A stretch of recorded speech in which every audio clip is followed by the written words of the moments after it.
it's just been very important for me as therapy. Yeah. Even if it's not being shared with anybody.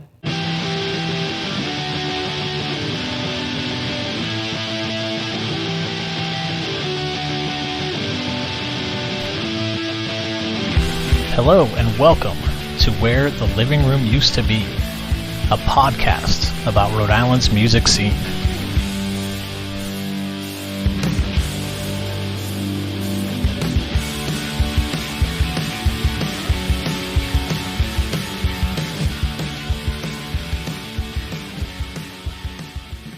Hey everyone, it's James.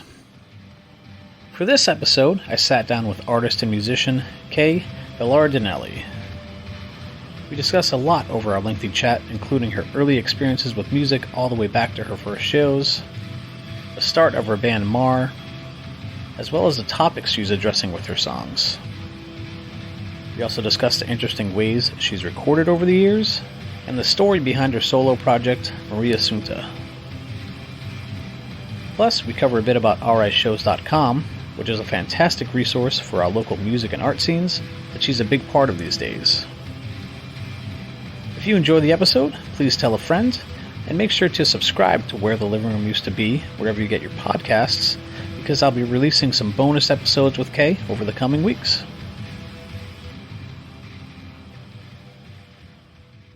Where did you grow up? Are you like a native Rhode Islander or what part of the state? No, I grew up in New Haven area. Okay, awesome. Yeah, in Connecticut. And I've lived in New England most of my life. I lived in Boston before I came here. Okay. But I also went to Mass Art, right? Yeah, okay. Mm-hmm. And I lived in California a little bit also. What part? The Bay Area, and I went to Cal Arts in Southern California for a year. Yeah. Which is near LA, so it's sort of in LA for a year. And what were you studying? Photography. Oh, okay. Yeah. I did that photography at Mass Art also. So I basically went to Mass Art for about a year, and then Cal Arts for a year, and then went back to Mass Art. Okay. And got my degree from Mass Art. Cool. Yeah. Do you still do a lot with photography now? Not really. No? Okay. But I think I kind of branched out. Yeah. And photography does like come up here and there, or I'll do video, which is very related. But not a whole lot of like, I haven't done a whole project where it was just primarily photography in a long time. No, okay. It's usually like mixing it with something else. If I do. Or there's some other concept of the project that you're working on that might involve photography, but it's not like you're... Yeah. Like, I think also a lot of art that I end up doing recently is sort of related to the music. If I'm doing visual art, it's like a music video for the music or an album cover or something like that. So like I'm incorporating visual art into those things, but the music is the primary thing. Yeah, the driver of it. Yeah. Often. But I just kind of like go through waves of doing one medium or another. Okay. And I like to think that all of my creative work has similar threads with the subject matter and the kind of like mood or texture of things or the approach. Okay. But not sticking with any particular medium. Like the medium is not really so relevant to me. Because I like to do different things and just kind of go wherever the wind takes me in terms of But do you want to talk a little bit about more of that, though, at all? Like, of what, that through line with everything, or?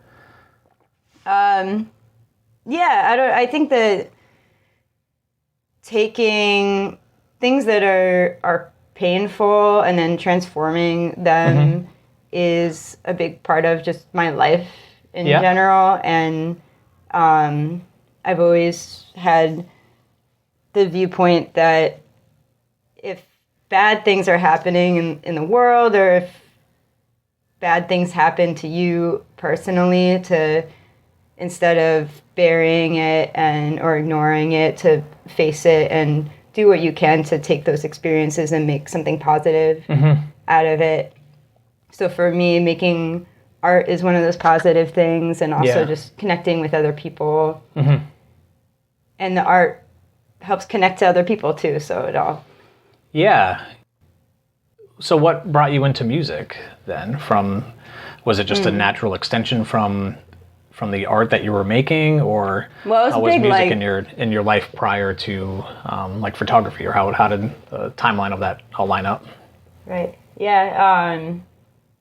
I was a listener and fan of music for a really long time before I really tried to write music or perform music. Mm-hmm. I started going to underground shows when I was a teenager, I guess, or young, I don't know, like 12, 13. Really? Cool. Around that, yeah. Yeah. Where was... In Connecticut. What was the venues that we're going to? There was a lot of shows happening in halls, like Knights of Columbus, but I didn't have a car. Yeah, okay. It was like somebody's parents like drop you off. Or... That was my first show too, at a VFW hall outside of Worcester, Massachusetts.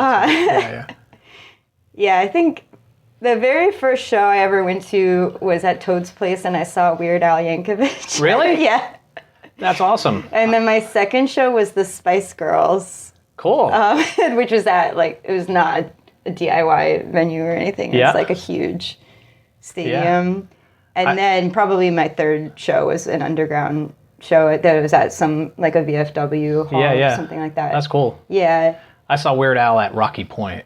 Oh, cool. It was amazing. And that was one of the most memorable parts was I was in line to go on the flume ride. And he came off it with his entourage and his security and stuff like that. But he was getting off, and I was like, "That's Weird Al." And then tried to see him later that night. But it's phenomenal. His band, and he's just a phenomenal artist. So that's really cool. Yeah, I wasn't a Weird Al fan. I guess I should clarify that. But my cousin was really into him, and it was my cousin went, and my brother went, and I went. Yeah. So. I was going to a lot of punk and hardcore kind of shows, and some ska, which I'm I don't really like ska anymore. What era or what time was this? This is 13 to. But what year? I guess. Was this? I guess I was thinking era of what ska were you going to? Was this is early 2000s. Okay, yeah.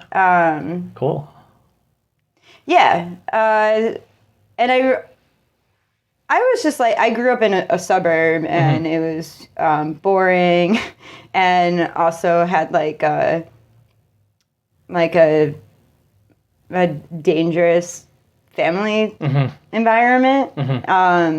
That I wanted to escape a lot. So I think going out to music was amazing for me, just being, especially underground show. I don't know, they're the best. There's a great community there. Yeah. Being surrounded by people and you're all listening to the same thing at once, I think is awesome. And I still think it's awesome. Mm-hmm. And especially as a teenager, it was really exciting. So... But I at the time, punk and hardcore kind of stuff, and just a lot of music in general was very homogenous in terms of who was doing it. It was mostly white men. Mm-hmm. And it was really rare that I saw a woman or a girl on stage. Mm-hmm. So I think that kind of played into part of feeling it's not... I'm always going to be the viewer or the listener, and I'm never going to be the performer person. And also just being young, I guess. But it took me a long time to feel like I could play music. I hate traditional learning of music and practicing scales.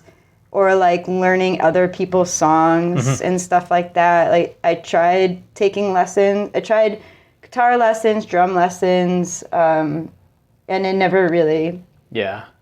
It never really worked. I hated practicing, and I like to practice, do band practice with my bandmate or to practice my own set for my solo stuff, but I don't like practice scales and stuff like. If I'm practicing my own music that I wrote. Yeah. That I'm actually going to perform. Yeah. I think practicing scales is like super boring, and but I think that for a long time I thought that you had to do that type of thing to be a musician. I'm also just like not a very technical musician, and that's something I had to learn, that it's okay to not be technical. Yeah. And I find that it's more important to me as a listener that there's passion and soul in the music, and I'm less into when people are just hyper technical and there's nothing underneath it. It's just like superficial, just look what I can do kind of music.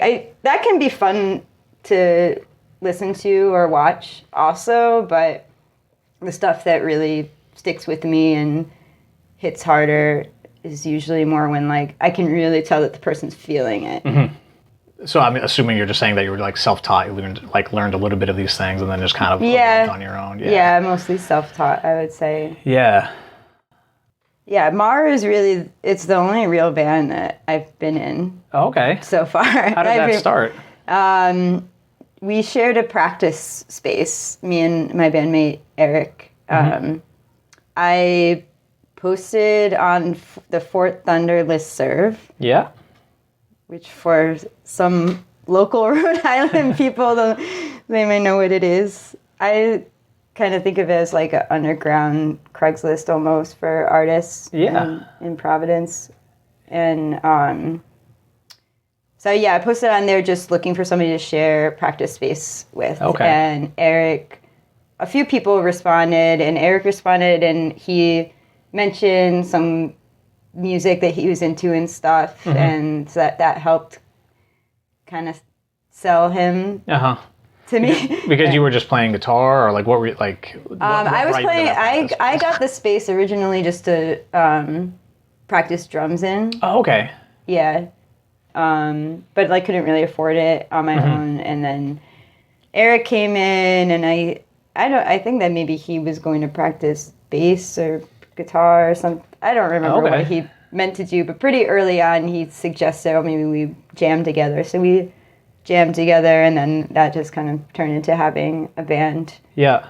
And that was, I don't know, I think it was like 2014 or something. Cool. Am I totally wrong? I don't know. Time is weird. Yeah, no, I mean, like the first release I saw you had was August of 2016. So. Oh, okay. Then, but we had a demo. You didn't see the demo, did you? Probably not. I mean, there was a demo that we had before. Okay. Before an official release. Okay. So I would guess maybe the demo was 2015, and so maybe we formed 2014, 2015, something like that. And was this here in Providence, or? Yeah. Yeah. Okay. This is in Providence, and originally Eric played bass and did lead vocals, and I did drums.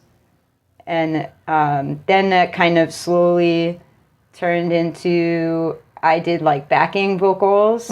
And then we had one song where I did some guitar and I did vocals, and there were like no drums. And then in the second half of the song, then I get on the drums. Yeah. So there's always been this switching around. Yeah. And except in the very beginning, it was pretty strict that Eric was the bassist and I was the drummer, and I wasn't the vocalist at all. And then that kind of like slowly took over the vocals. Yeah. And now when we play live, usually I'm not doing a lot of drums, but it's different every time.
what is it like writing with Eric and Mar? Yeah.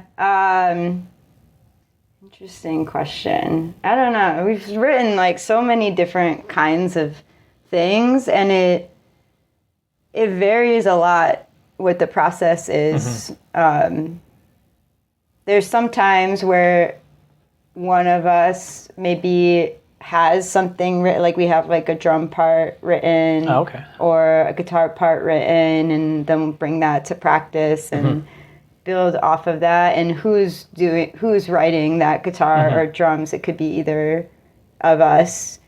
And there are parts where if we're kind of feeling stuck on something, sometimes we'll switch instruments. Oh, okay. If it's like, the drums are not really working, then whoever's not playing drums will be like, well, maybe I could try. Yeah. Like, maybe if you get on guitar, then... Yeah.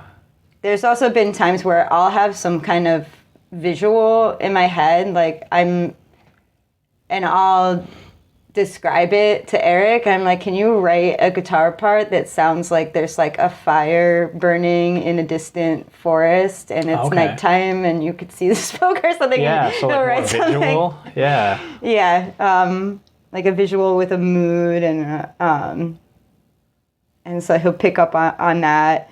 Or I'll start a guitar riff and then like he'll build off of that. Yeah. That's happened.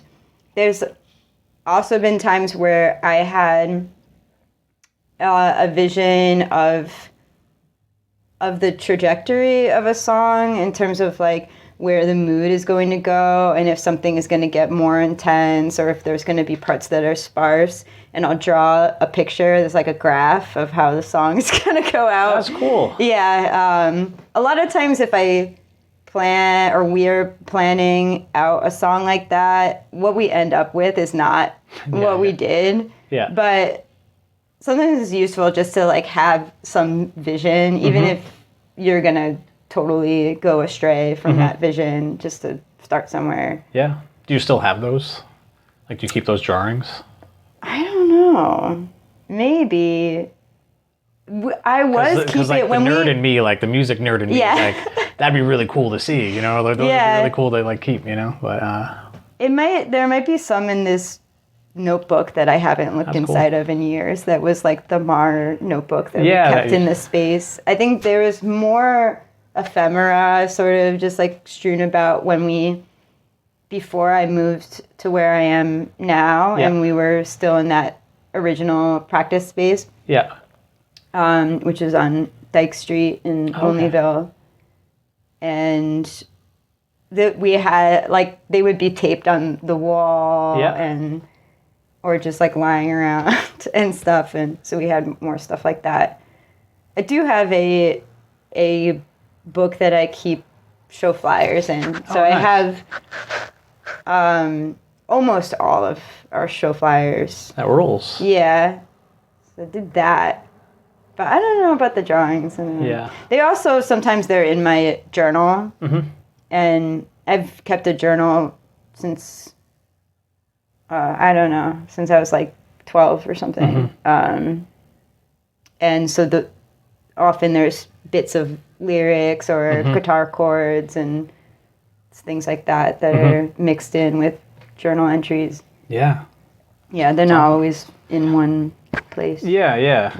No, but that's a really cool approach to creating. I guess what comes to mind is I did an interview with a rapper, Blacklick, and he writes by colors. So he'll like listen to beats and he'll hear like red, and then he'll go into like he'll like vision like red will come into it, and then he'll just go on and it's just like this amazing process that is very unique. And but hearing what you've done is just I just love hearing it. I love learning about these new ways to come to these approaches to music. So, yeah, I mean, to kind of talk a little bit about some of your other recordings. You did a record, Fill Your Lungs, in 2017. That was recorded at the Radar Studio. With that record, though, again, just one thing that really kind of stood out, and maybe it's a little bit more of what we've just talked about, but the song Sick of It.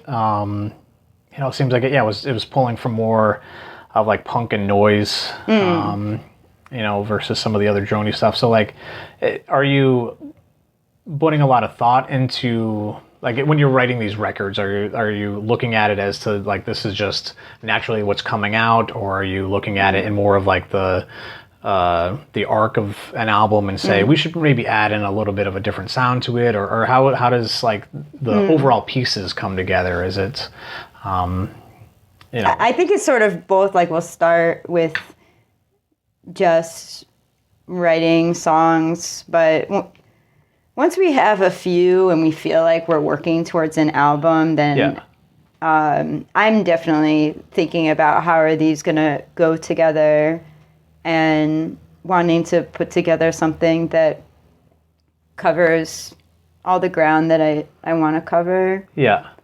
I think that the most recent album, Everything Is Alive, the process was a little different. Okay. But all the albums before, I'm definitely thinking about how they go together. Mm-hmm. Sick of It in particular, I think it wasn't really, that was not planned. It was sort of a departure from most of our other music. I think that one was just sort of like, I don't know. We just wrote it really quickly from what I remember. But I'm trying to remember, we had one song that originally was an Elliott Smith cover, and then it turned into... Like an original? Yeah. Because I think it was the only thing that was really like the Elliott Smith song was the lyrics. We like kept the lyrics but wrote all new music. Yeah. And then I wish Eric was here so I could ask it. Eric has a much better memory than me. I don't remember if the song is called Everything Means Nothing to Me, or if it's just he says everything means nothing to me over and over and over.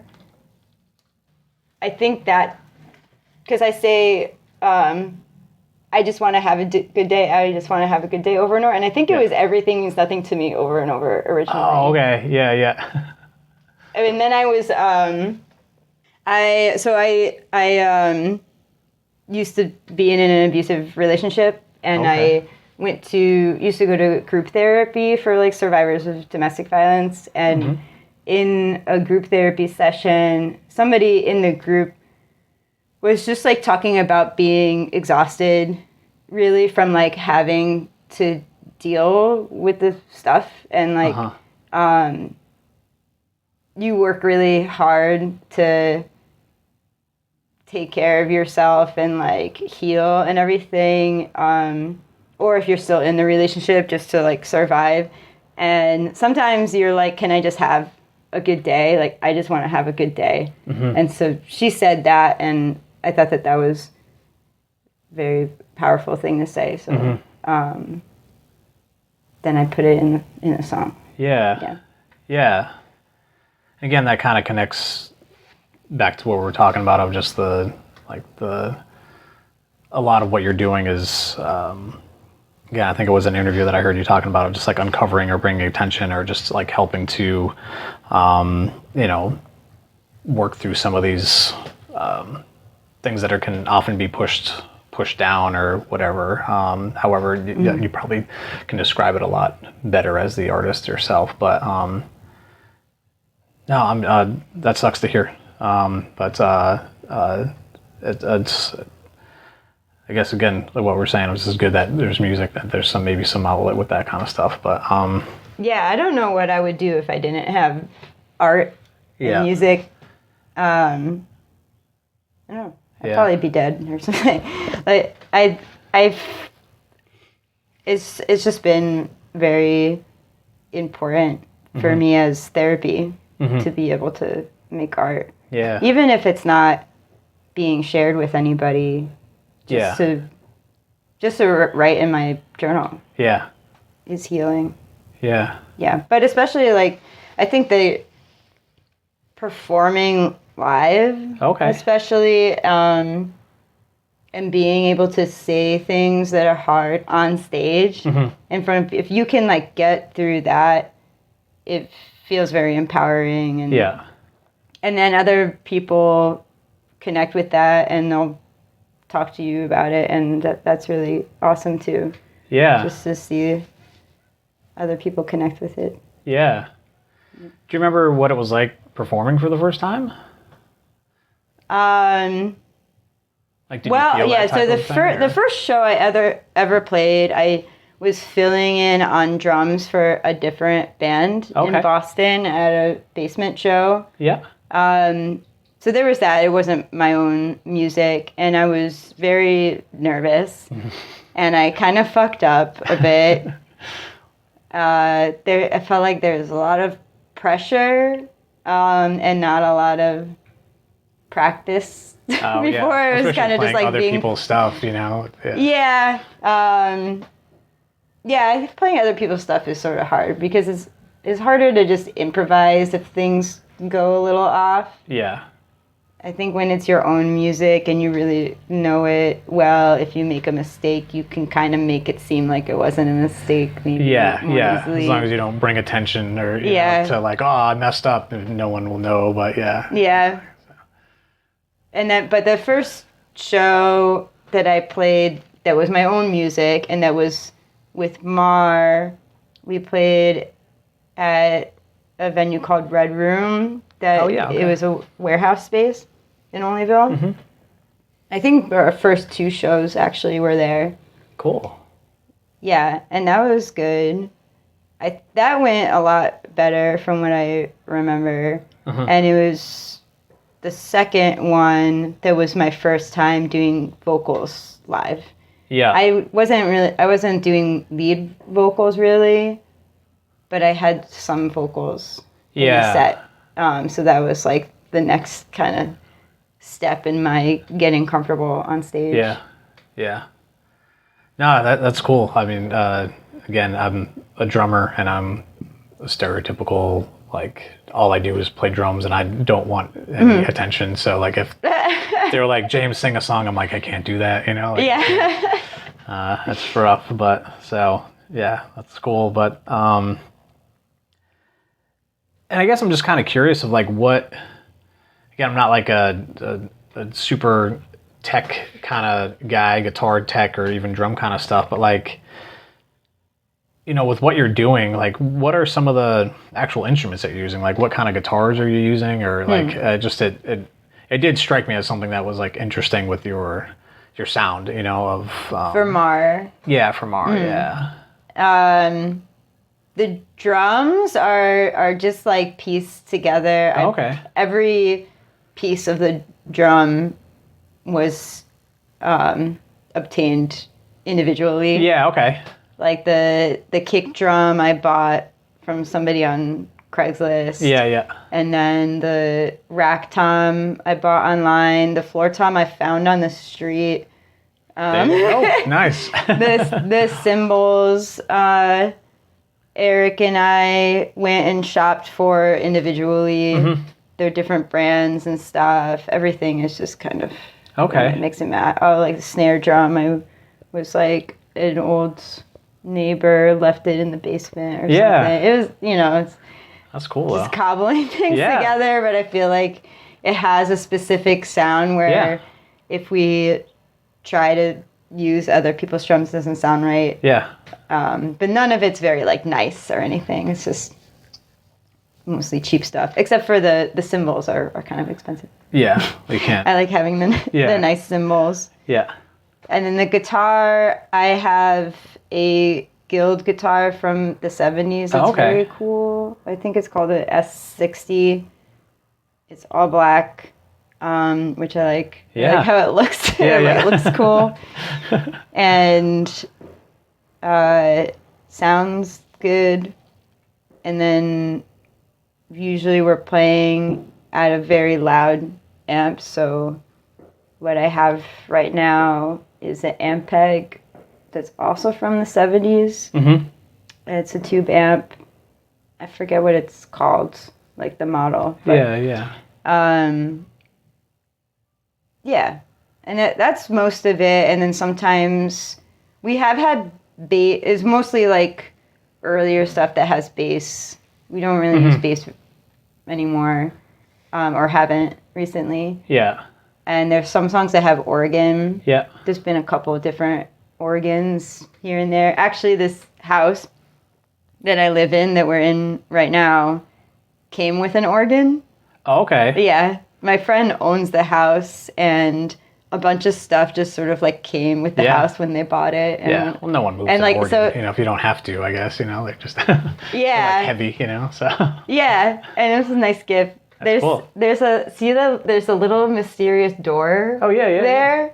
If you go in there, that's where the organ was. Oh, so it wasn't even just like it was like hidden away. Yeah, it was like in this. Okay, I was just closet. imagining it was like, oh, just like in the room, and like, oh yeah, you can have it. It's heavy and bulky, and just keep it. But yeah. So yeah, that is I don't know, like a 4-foot door to those that are listening. It's not a typical closet, so that must have been a fun surprise. Yeah. Yeah, it's in the garage now. Yeah. No, that's cool.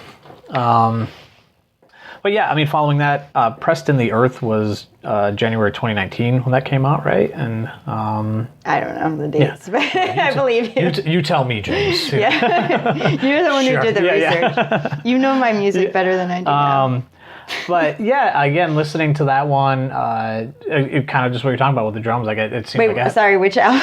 Oh, Pressed in the Earth. Oh, Pressed in the Earth, yeah. Yeah, okay. Had a more of a sludgy, like drum sound to it. Again, is that something that like stands out as a rationale from that, like to break from some of the other sounds? I don't remember trying to make the drums sound different. Maybe it might have just been that we're getting more settled into what our sound is. Okay, yeah. That's my guess, but yeah. I'm trying to think. So, Pressed in the Earth, did it say that we recorded that with Will Killingsworth at Dead Air? Dead Air, yeah. Yeah. And then the one before it was the Radar one? Yeah, and then, Trust in Nothing was with Will. Yeah. As well, yeah. Yeah, I can't come up with a good reason about the drums. Yeah, no, I'm just getting, just one thing that kind of like stood out. Or, the track Bethesda, reading that it was kind of pieced together using, various recording sessions. Yeah, well, so the reason for that was that I had made this demo. There was one day where it was either Christmas Day or New Year's Day, and I went to the practice space by myself, and I just like wrote most of that song. Oh, okay. And I had there's this like weird guitar sound loop that goes throughout the track, and I had just made that loop improvising with a loop pedal, and then and it has some like feedback in it. And then I played the organ, and I had this like phone recording that I made of the loop playing out of the guitar amp, and then playing the organ, and then screaming over it. And when it came time to record the album, we had to re-record that. I had no idea how I made that guitar loop. And it wasn't saved. It wasn't like saved in the loop pedal in some way where we could take it. It was only in this cell phone recording. Oh, okay. So I think that's why it says like maybe I'm credited as recording part of it, because we ended up having to use the cell phone recording because we couldn't like replicate the thing. And then the organ, we never got it right. Actually, I don't like how the organ is in the album, or like maybe I shouldn't say that I don't like it, but it was better. I liked it better in the demo, but just nobody could figure out what the fuck I played on the organ. And we even took the same organ, we brought it to the it was like one of those like double-decker organs, pretty big and heavy, and we brought it to the studio to play with. But before we did that, I tried to remember what I did. Eric tried to remember what I did, or not remember, but just like figure it out. Yeah. Another friend tried. Will, I think, tried when we went, and none of us could figure out. It was so weird. Yeah. That we couldn't get the chords to be the same. Wow. They always sounded different. And we've had multiple... Now I write down everything. Yes, yeah. In the moment, you're like, this is what it is. Yeah, I'm like, you never know if you're going to need it later. But, yeah, that was one of a few things that we've had where, like, we tried to replicate it again, and it was impossible. So I think that's where a lot of the piecemeal comes from. Mm-hmm.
And the most recent record with Mar is Everything Is Alive, which was done with Seth Manchester at Machines with Magnets, correct? Mm-hmm.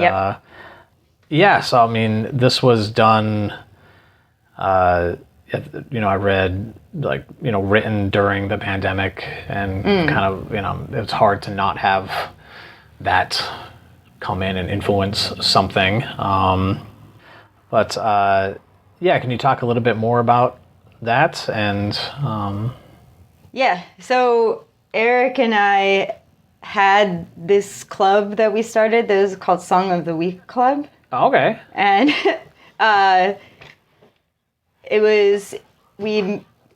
Eric and I and a few friends of ours would each week write and record a demo of a song, of a new song every week individually. And then we'd meet as a group over a video call. Oh, wow, okay. This was 2021, I think. Mm-hmm. And we did that for months, like most of the year. We, Eric and I did that. I think there was some friends kind of went in and out of the club, but Eric and I stayed in it. Mm-hmm. And eventually it just turned into Mar Club, basically. Oh, okay.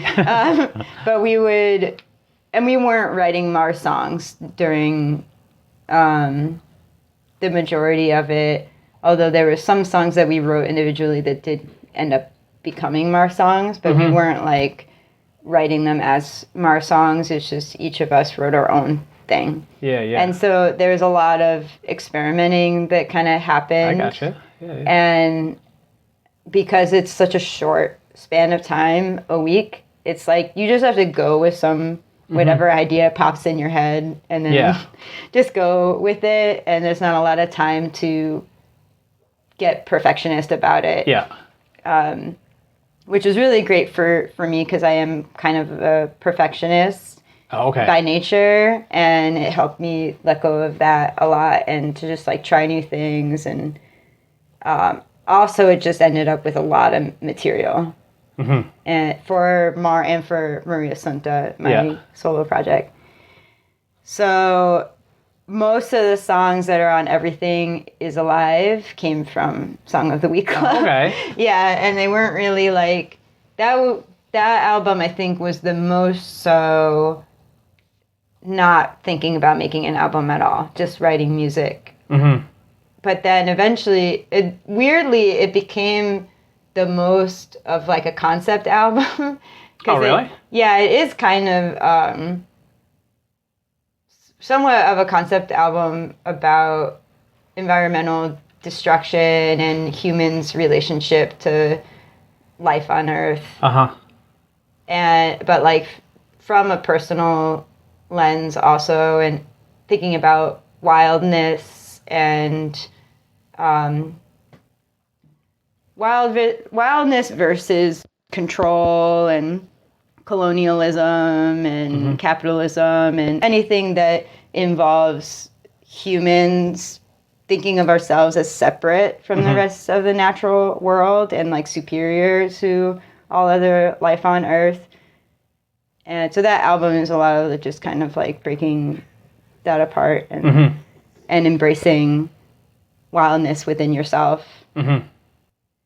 And I think that just sort of came naturally. The earliest song that I had written, I had started writing what later became We Thought We Were Gods.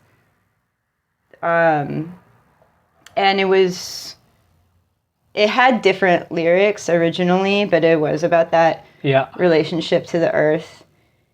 And that I actually wrote, it was like March 2020 that I started writing it. Yeah. And it was like right before lockdown happened. Yeah.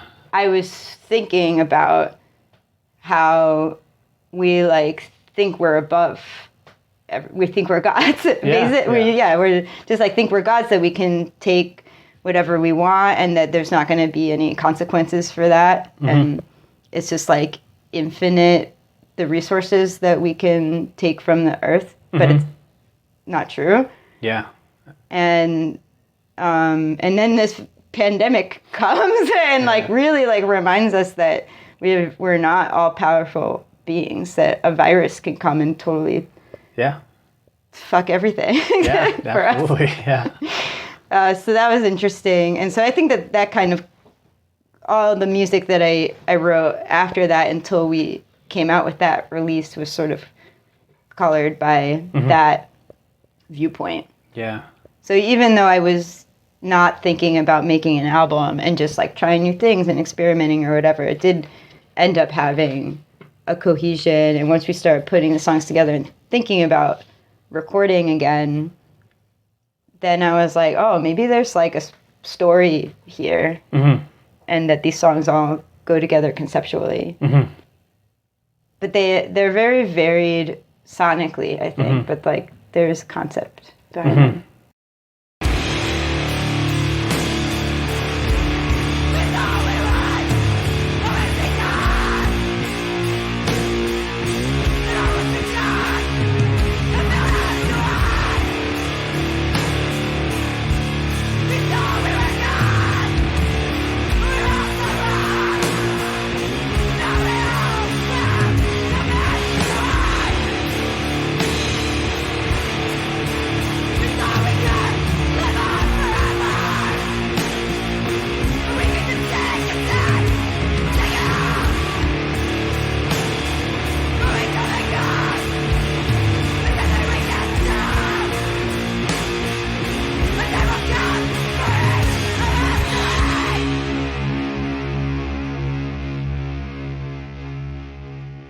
But yeah, I'd love to talk about your solo project, Mariassunta, which is, more ambient guitar, voice, melodies, obviously bringing a lot more stuff, field recordings, things like that. But what was the inspiration for that particular project?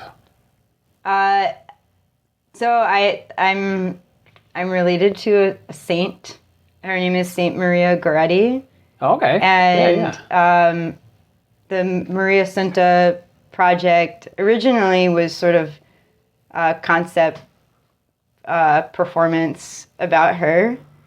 Oh, okay. Yeah, and so like a little bit about her story is that she was murdered by this. She was a child. She was 12, 11, 12 Okay. years old, and in the early 1900s was stabbed by this older boy who lived with her and her family. They were farmers and very poor and had to share a home with another family, basically. And that other family was just like a single adult man, and then his son who was like 18, 17, something like that. And so like the young man was sexually harassing her, and like she was a child. Like, and eventually he's like, I'm going to kill you if you don't have sex with me. So he stabbed her 14 times, and then she didn't die right away, and she went to the hospital and ended up dying there. But before dying, according to the story, forgave the killer on her deathbed. And now she's a saint. They made her, the Catholic Church canonized her in the 50s or 60s. Oh, okay. Yeah. And so she was my great-grandmother's cousin, first cousin. Yeah. So I guess technically she's my first cousin, like 3-4 times removed. Yeah. Like that. Yeah. And so it's a really like wild story. Yeah. Yeah. And I just I don't know. Yeah, I really like it. Feels powerful to me. Like I feel like I can connect with this idea of there being a threat of sexual violence that we just live in all the time, and it's also interesting to me thinking about like who is made into a saint, and like why is like this person a saint. It's just, yeah, it's all very interesting to me. Yeah. So the early performances were pretty different than how the Mariassunta music is now. I had video projection that was of a film made about from the 40s or like 1940 about Maria Goretti, Okay. the saint.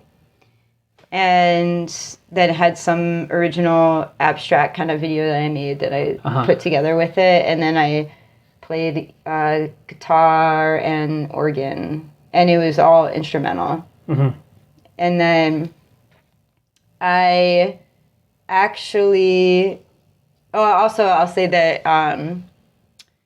that the name Mariassunta, it has two meanings. One of them is it's just a name in Italian that means the Assumption of Mary into heaven, which I think is an interesting visual.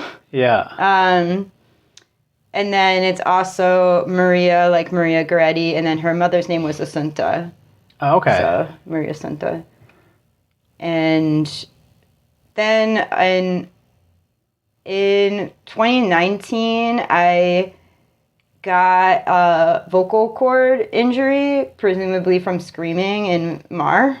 Yeah. And yeah, I had throat nodules. Oh, yeah. I might still have them. I don't know. I haven't.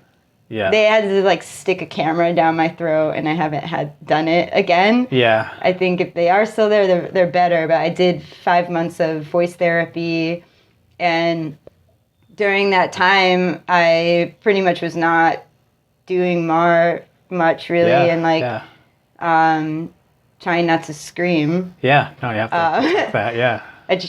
The voice therapist was like, please don't scream. And I had an artist residency that I had been accepted into that was a week or two in a cabin in the woods in Vermont. Oh, okay.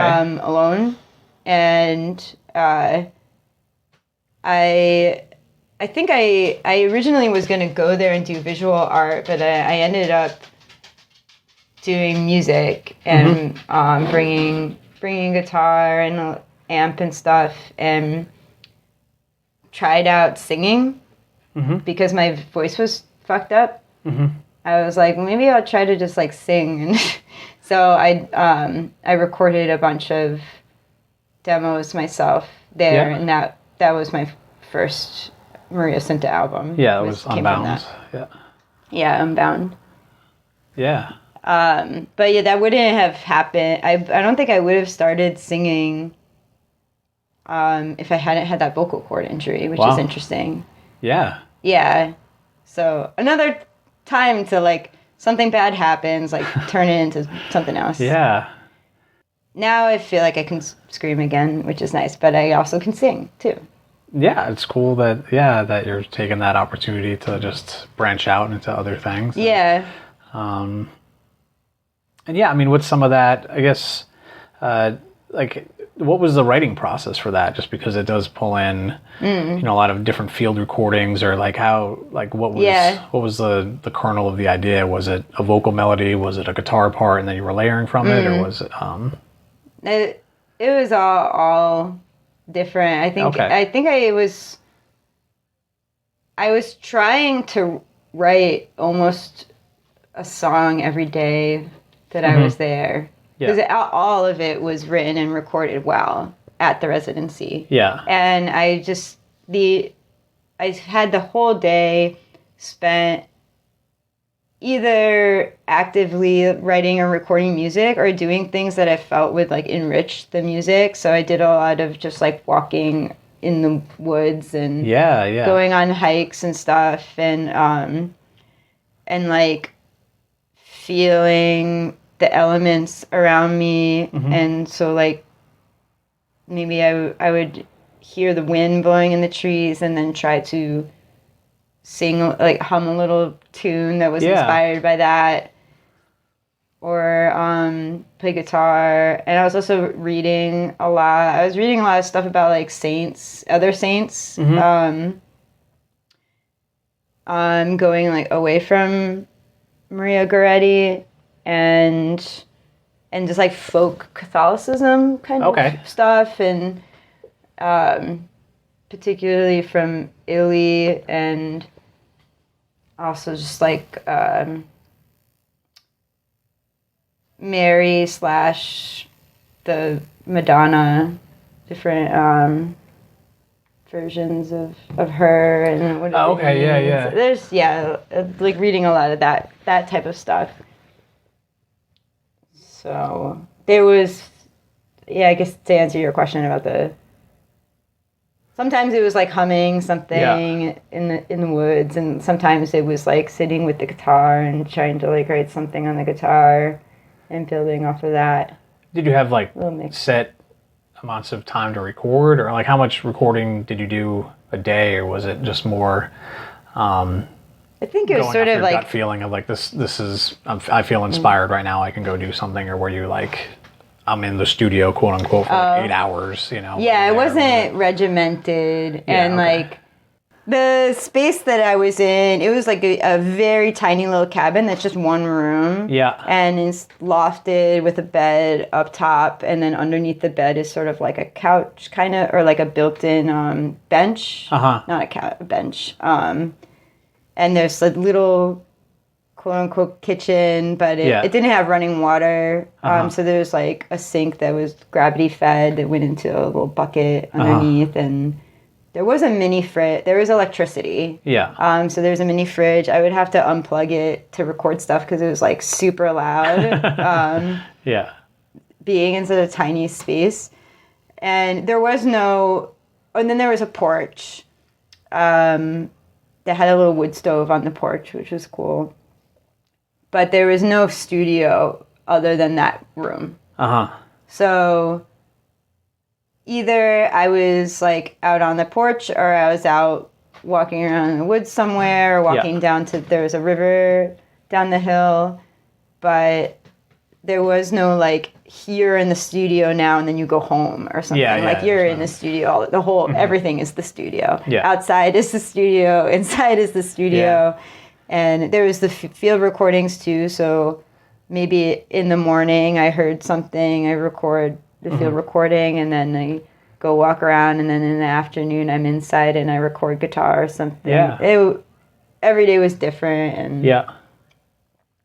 And was it just a pretty simple setup? Just kind of like a mic going into... I think I just had a field recorder. Oh, okay.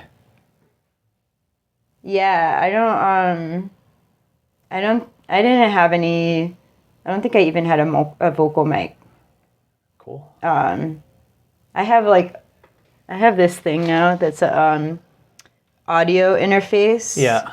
That I can plug a microphone into and then like plug it into my computer. Yeah. But I didn't have that back then. I just had this little Tascam. Oh, okay. Digital field recorder. That's cool. That I record everything with. Yeah. And I kind of like that it's not super clean and perfect sounding. It's recording the room. Yeah. Or the space that you're in. I dig that. That's awesome. And then I had a little guitar amp that I borrowed from a friend and my guitar. And I don't think I brought an organ. Is there oh no, I think I had a little organ that I brought. Okay. Yeah, I did bring, I brought this little organ that's Farfisa brand. Yeah. Cool. And it was actually made in the part of Italy that my family is from. Oh, really? And that St. Maria Goretti is from too and stuff. So I was thinking a lot about Italy at the time. Yeah. Italy and Catholicism and stuff.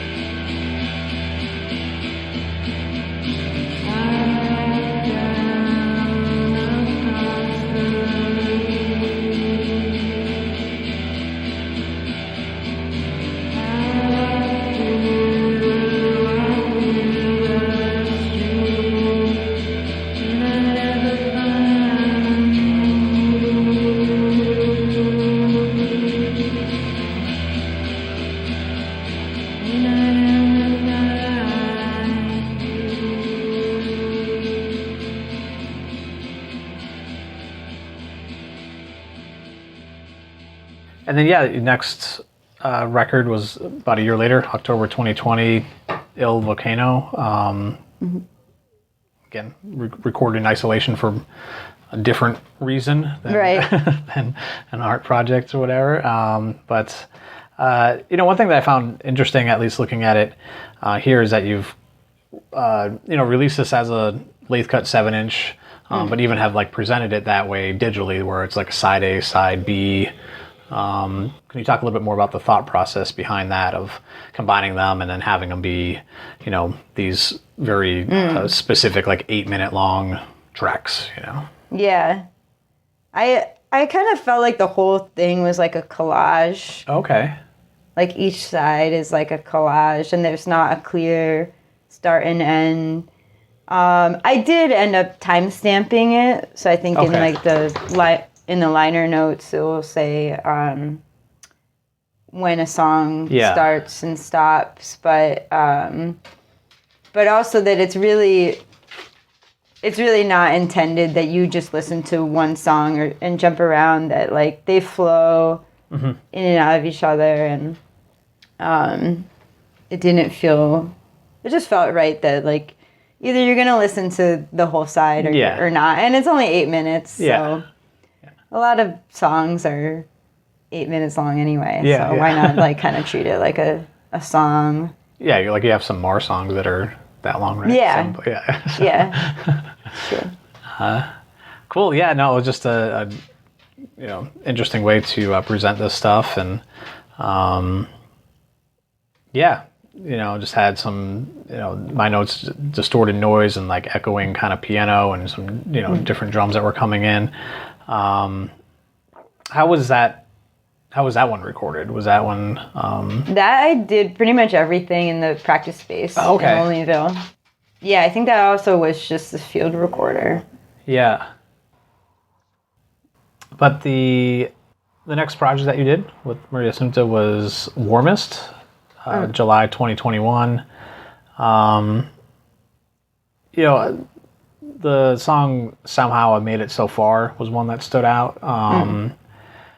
This one just seemed, again, like a little bit more of the departure. It had just a little bit more of a dark, folky sound to it. And it just seemed like you were, again, kind of pulling in some different things with that particular record. So I don't know if there's anything that you wanted to kind of shout out from that. Warmest. Yeah. Oh, yeah. So Warmest was a Song of the Week album. Oh, okay. Yeah. Yeah. All of most of the songs. Basically, so we were doing the Song of the Week, and I had, after months of doing that, I had this big cache of songs, and some of them. A couple of them were abandoned, and then some of them were set aside for Mar, and then some of them were set aside for what would eventually be the self-titled album, Mariassunta. And then, like, kind of what was left over, I was like, maybe I'll just release these demos. So those are all... Oh, okay. I didn't record them as an album. They are the demos that I recorded as I went along, like week to week. Yeah, and just recording them at home. And I think there's like Somehow, that song, I think on that album it's called Somehow I've Made It So Far. Yeah. And then on the self-titled, I've shortened it to just Somehow. Okay, yeah. If I'm remembering it right. Yeah. And like re-recorded it. And maybe there was one other song that was re-recorded. Oh, okay. But I had a vision of like, these are songs that I want to be on the real album, and these are songs I want to put on the demo kind of like home recording album, which was Warmest. Yeah. So I had him planned out that way. And those are sort of examples of like, I like that they sound, that they're imperfect and they sound like I just recorded them myself because I did. Yeah. And so, I don't know, in a way I like it better than like this, I don't know. I like the studio recordings of the self-titled album also, but they're just different. It's just different. Yeah. Yeah, I like both styles a lot. Somehow I made it. I made it so far. I live. I can't call your phone. At least been clean for you.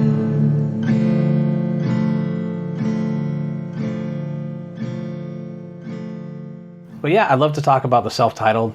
This is your latest release. Came out this year in May 2023. Recorded with Quinn at Survival Crimes. And that's in Pawtucket, correct? Yes. Yeah, cool. Yeah. What was the decision to go there, versus doing some of the more home recording? Yeah. I just wanted it to sound fancy. Oh, yeah, like cool. I wanted That's to have cool. like the real recording. I think especially with the vocal. A part of it is not just the recording; it's like the production too. Like I consider Quinn to be a co-producer. Yeah. Okay. On the album, they helped a lot with like just like taking vocals and adding effects to them, or taking like a little snippet of vocals and like turning it into an instrument almost, and that's right. Yeah. Stuff like that, and things I wanted to have a lot of layers, and I wanted to have another person there to let me know when I was singing off key, and because I'm like really bad at that. Like you find out after the fact or whatever, like here's my new record. Or maybe never find out. I don't know. I just like, I'm not. Yeah.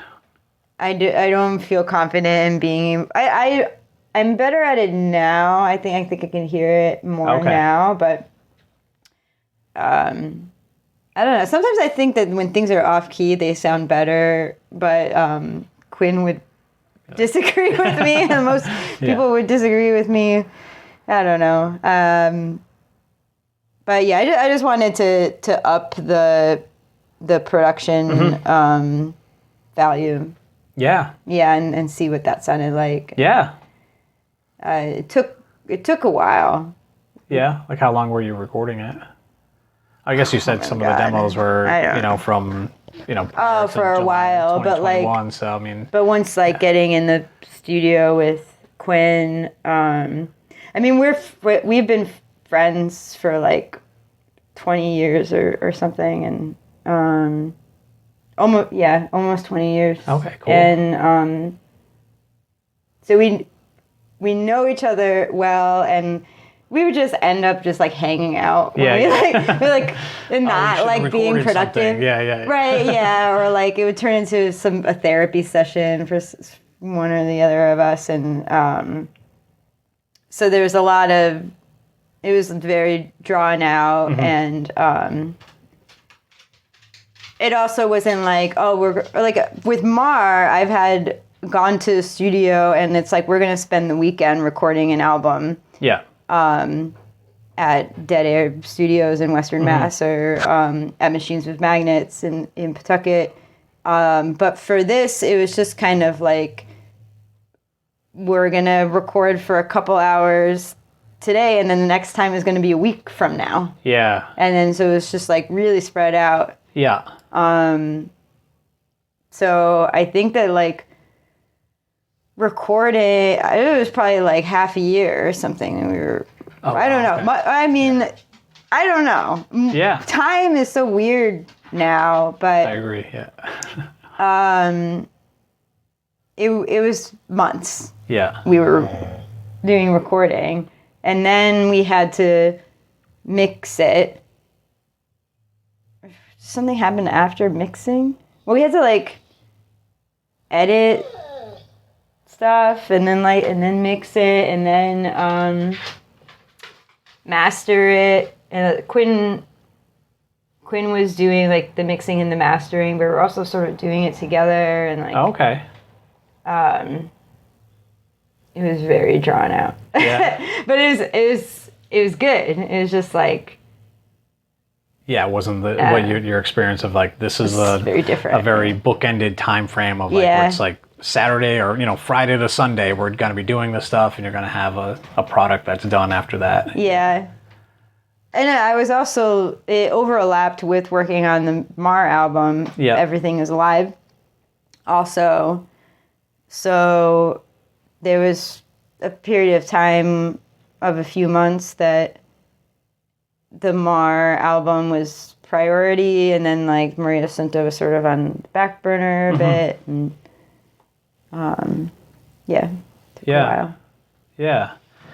But yeah, I mean, with regard to mixing the song "Can't Love You," honestly, the mix of that like really kind of stood out just because it has like a field recording of, I don't know, it's like a nighttime crickets. Yeah, but it was at least to me, it was just mixed at this level where it wasn't background. It was, it seemed like it was like just pushed up at that same level as the guitars and the drums or whatever, everything else that was there. And it was just a very cool take on that. Again, yeah, like what were you thinking or what were you feeling as you were going into this record and mixing that stuff? Like, just as we've talked about, like a lot of your work has, it has a lot of variation to it, but there's a lot of the, whether it's the drony stuff or some chanting or these, voice melodies and ambient guitar and stuff like that. Like, what was going into that particular record and from the writing to the mixing? A lot of things. I mean I'm very influenced by R&B. It's like cool. 90s R&B, and also like I listen to a lot of modern current stuff too, and I'm really into like slow jams and slower kind of R&B, especially things that are like really repetitive and kind of you get into like the groove and it's that. Like I find it really relaxing and healing. Aaliyah is one of my favorite artists, and I think it's her song "One in a Million" that has crickets in it. Oh, okay. Like that. Yeah, pretty sure it's "One in a Million." Yeah, I'm not sure. Yeah. And so I don't know if it's like a direct ripoff of that, but like that probably influenced me. I always thought that was really cool. And the idea of having a lot of layers of vocals and having harmonizing vocal parts that was I hadn't really done that before. And I wanted to have like lots of layers of vocals and also have like secret vocals that maybe you don't hear it until you've listened a few times. So they're sort of like hidden in the mix a little bit, or I think that's right. Just like extra, like sprinkled in here and there, and just having like a lot of extra stuff. So that was a vision I had for the sound of it. And yeah, I wanted to read a lot of atmosphere and just like make a vibe. And like that the song has this vibe and you're just in it. Yeah.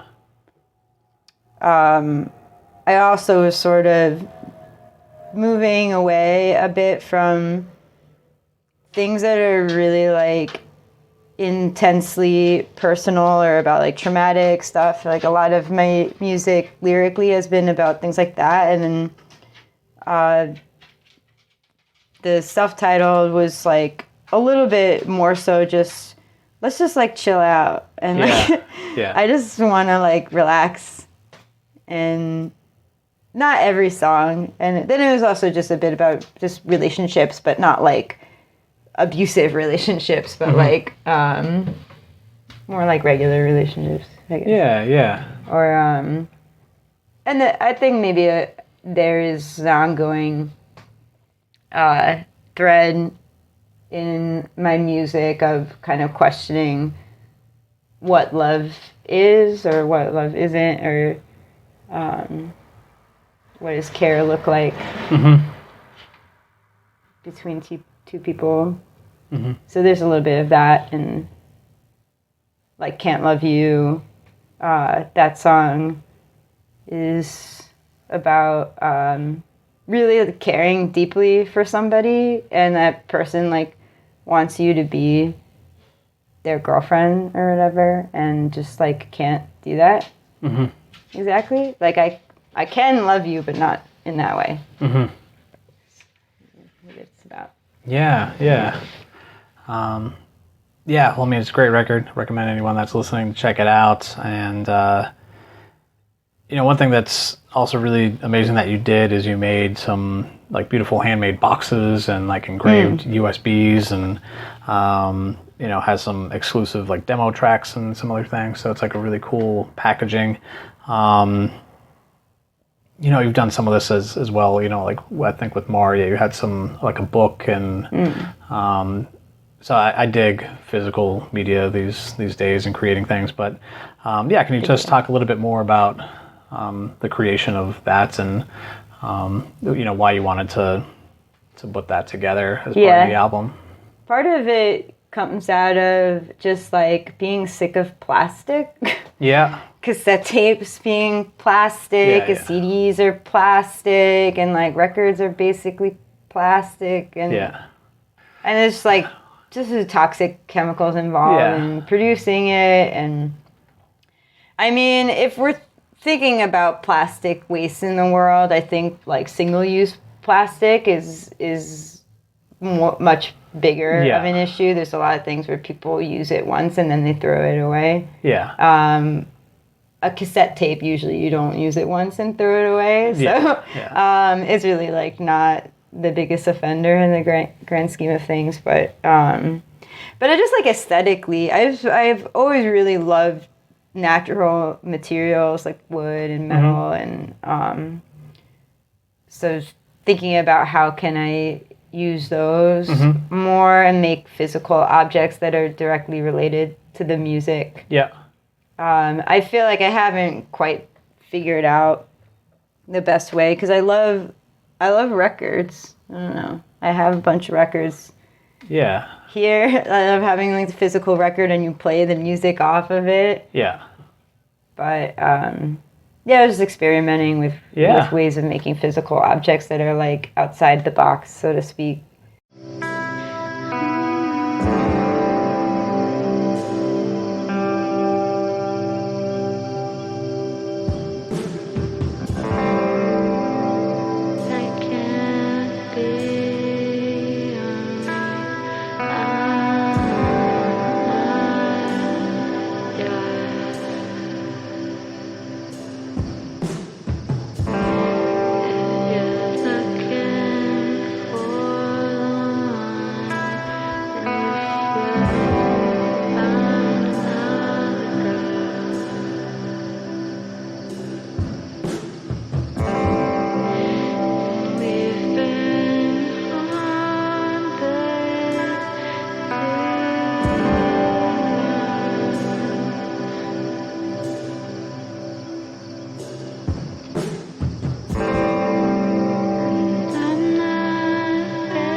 But kind of shifting away from your own music, but still tied to it, you do a lot with rishows.com. Can you talk a little bit about what that is, and how people can get involved with it, can support it, can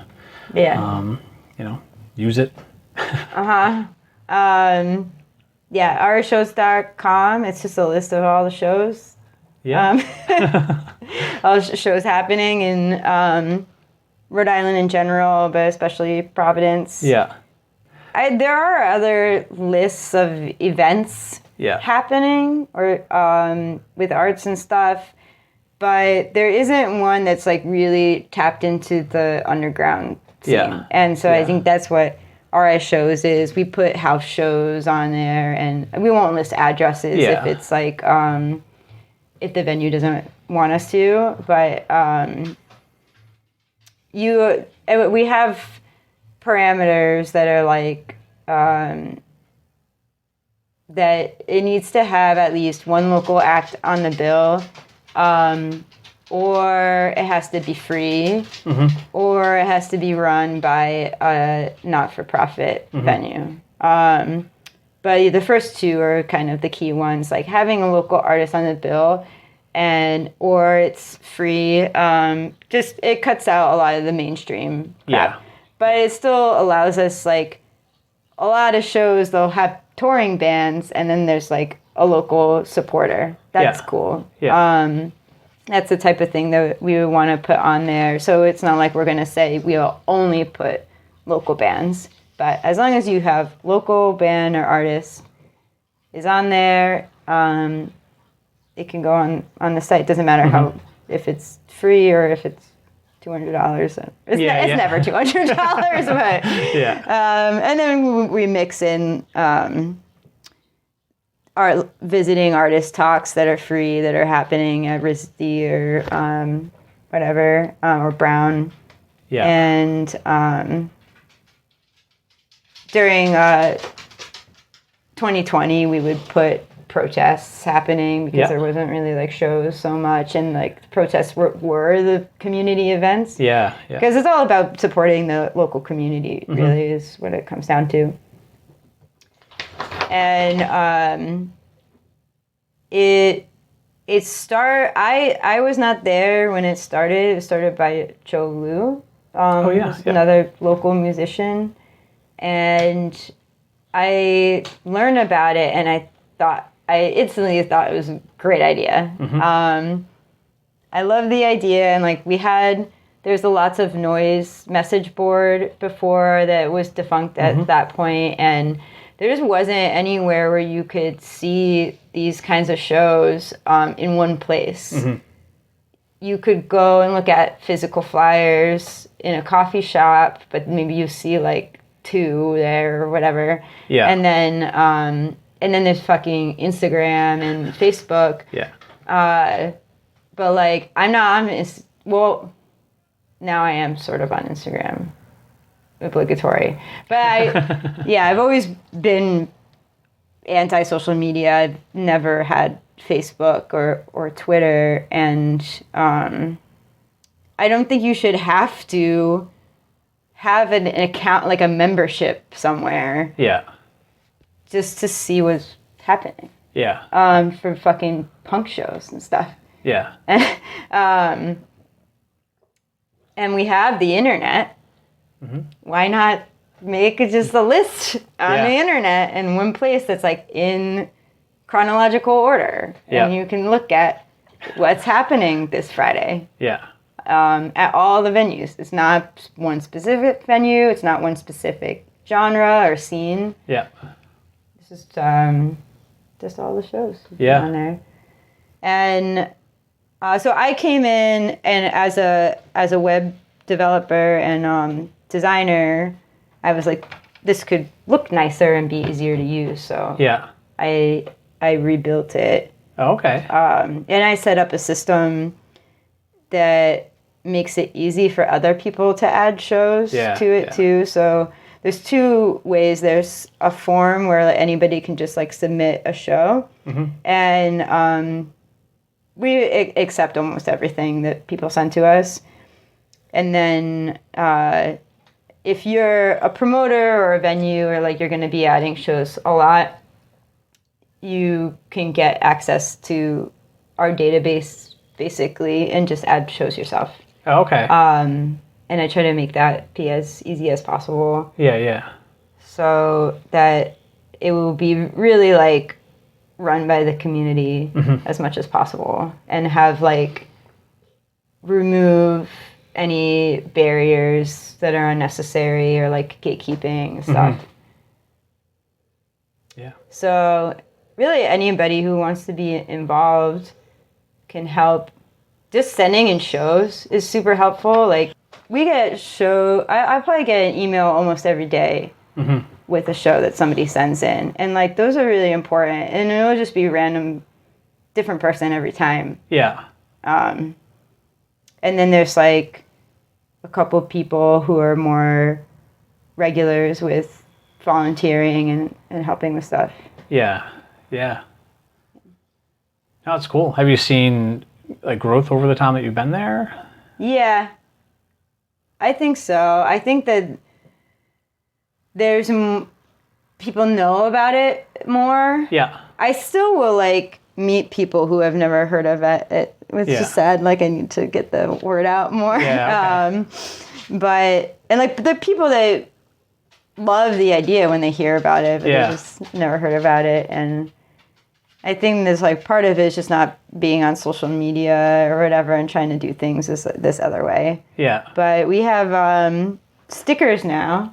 Which I could give you some. That'd be awesome. My wife actually saw one on a bumper sticker, like on a car the other day. Oh, cool. Yeah, and I was like, oh, I'm going to be talking to Kay. Nice. Yeah. Yeah. We have stickers, and we'd like to make posters sometime soon, too. We'll see. Yeah.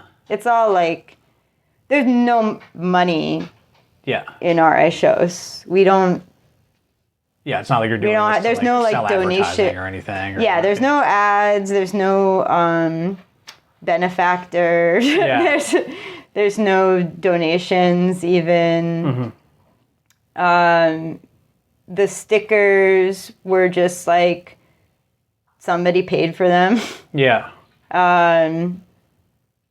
Dave from Analog Underground bought the last run of stickers, which was cool. Oh, that's cool. But it's not like they're sponsoring us or something. He was just like, well, I want there to be more stickers. And so he bought stickers. And that's so, he's just volunteered to do that. Yeah. So that's just sort of how things are. And I like it that way, that we're not affiliated. I don't know. It's cool that we're independent. Mm-hmm. There's nobody telling us what to do. Mm-hmm. Exactly. Yeah. And really anybody can get involved and add more of the shows that they want to add or whatever. Yeah. And we're definitely missing stuff. We don't have everything, and the people are somewhat in control of what gets on there.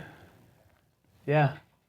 No, well, it's incredible what you're doing. I connect with that as well. I mean, the idea of doing this podcast was just as a way to give back to the community that helped me in so many ways, and just and to share these stories. But it's there's no sponsorship of this. There's no money that's coming in. It's just however many hundreds or thousands of hours I put into researching and editing and all this kind of stuff, to put out. Right. But, so again, I love what you're doing just because I can kind of connect on that. Like, it's just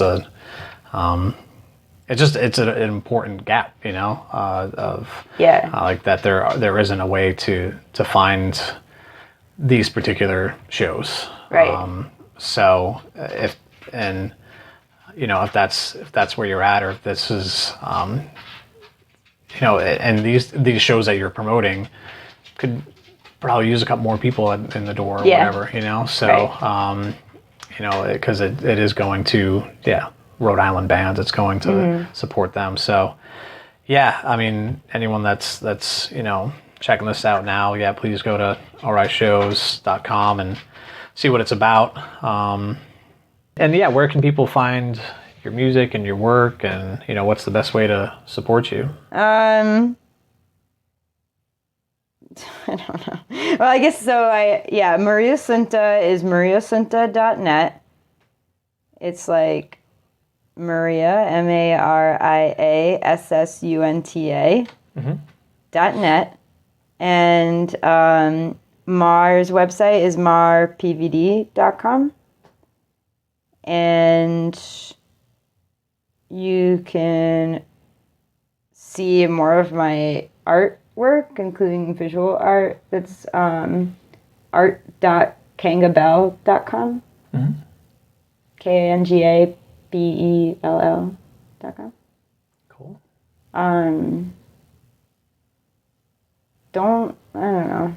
Technically, Mariassunta is on Instagram, but I don't care about it, and probably don't go there. Yeah.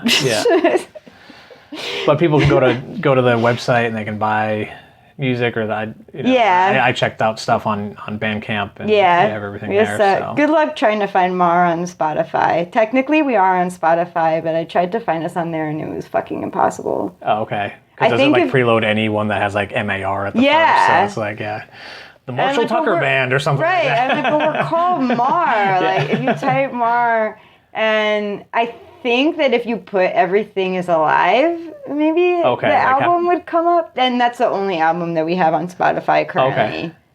So maybe that's part of the problem.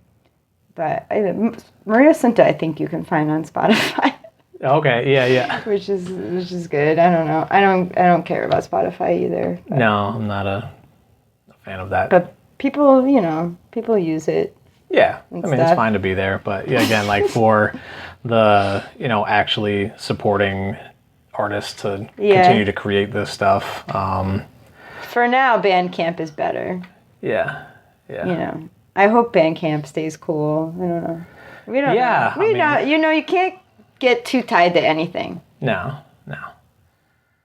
I mean, I guess the good thing is that it does seem that there usually is some other thing that is coming behind, I think Bandcamp came from the there's these streaming services that are not paying anyone, that are just, that you have to go through these other services to upload, you can't just go to Spotify and put your record up. You have to use a distribution thing where it's how can we democratize that? How can we just have an artist put this up and have them get paid? And yes, they're going to take a percentage, but at least for me, in my view, it's they're storing a bunch of stuff. They have, it seems reasonable. Yeah, so. But they got bought out, Yeah, exactly. Yeah, it's some big game company or something like that. So, it's tough when those things come, to just not get too cynical because of the world we live in, of some corporate thing. But well, this is why it's important to support the local music community, and that we're not dependent on the internet. Yeah. Too much. I mean, I guess we're putting our shows is a website. Yeah.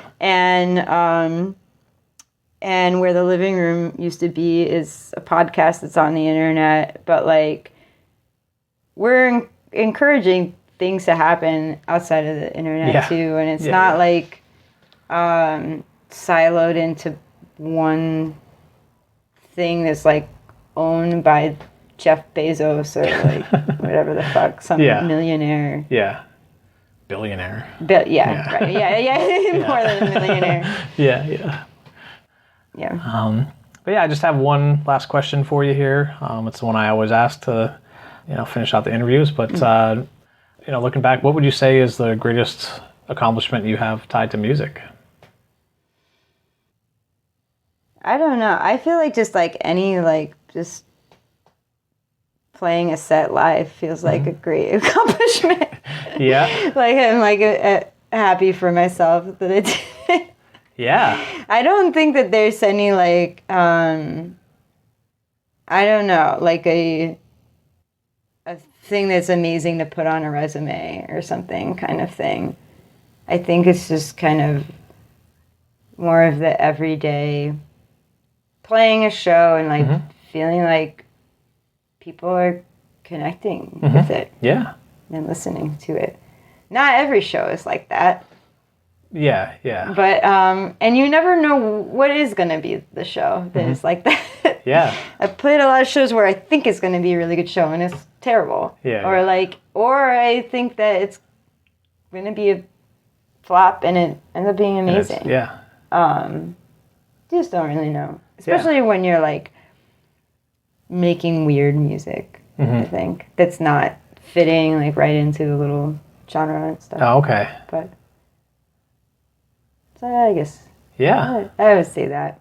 Yeah, no, I mean that it's true, and I always try to put it in perspective, because I can I don't know, just not be as grateful for this stuff, there's a lot of people that just don't do this, that I've met them and they're like, oh, I wish I played a show. I wish I could play music. It's you can. They're home guitarists, but they've never played a show. And it's I honestly, I take it for granted, or I'll complain about some things. And it's just, so yeah, I mean, it resonates with me of just getting down to just actually doing this stuff, actually making a record and putting it out is a big deal. So, and I love treating it that way. And again, I think it's cool what you're doing of actually creating more physical things, just making it more real, at least from my perspective. So yeah, no, I think that's an awesome answer. So, okay, thank you. I appreciate your time, and it's been really cool to learn a lot more of, more deeply about everything that you're creating. So I appreciate it. Cool. Thank you.